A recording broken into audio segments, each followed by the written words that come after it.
Girls ஆகட்டும் boys ஆகட்டும் எல்லாருக்கும் எல்லாமே தெரிஞ்சிருக்கணும்னு அவசியம் இல்லை. ஆனால் நம்ம லைஃப்பை லீட் பண்ணுறதுக்கு தேவையான ஒரு சில விஷயங்களை கற்று வச்சுக்கிறது ரொம்ப நல்லது. ஒரு வயசு வரைக்கும் நமக்கு எல்லாமே பண்ணுறதுக்கு அம்மா அப்பா அந்த மாதிரி நிறைய பேர் இருப்பாங்க. ஆனால் ஒரு வயசுக்கு மேலே நமக்கானதை நம்ம தான் பண்ணிக்கணும். அந்த டைமில் நமக்கு எதுவுமே தெரியலை அப்படின்னு நம்ம நிற்கக்கூடாது.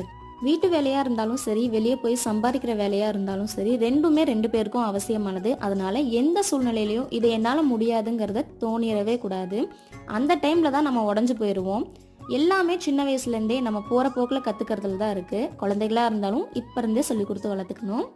அதுதான் ரொம்ப நல்லது. அவங்க ஃப்யூச்சரில் கஷ்டப்படாமல் இருக்கிறதுக்கும் யூஸ் ஆகும். நம்ம என்னதான் நம்ம பசங்களுக்கு கஷ்டத்தை காமிக்காமல் நல்லா வளர்க்கணும்னு நினச்சாலும் அவங்களுக்கு ஃப்யூச்சரில் தேவைப்படுறது இந்த அரவணைப்பு கிடையாது. அவங்க லைஃப்பை அவங்களால தனியாக லீட் பண்ணிக்க முடியும் அப்படிங்கிற நம்பிக்கை தான் அவங்களுக்கு தேவை. அதனால கஷ்டமாக இருந்தாலும் சந்தோஷமாக இருந்தாலும் ஈக்குவலாக கொடுத்து வளர்த்துறது பெட்டர். நம்ம அவங்களுக்குன்னு பெருசாக எதுவும் சேர்த்து வைக்க வேண்டியதில்லை. அவங்களே அவங்களுக்கானது தேடிப்பாங்க.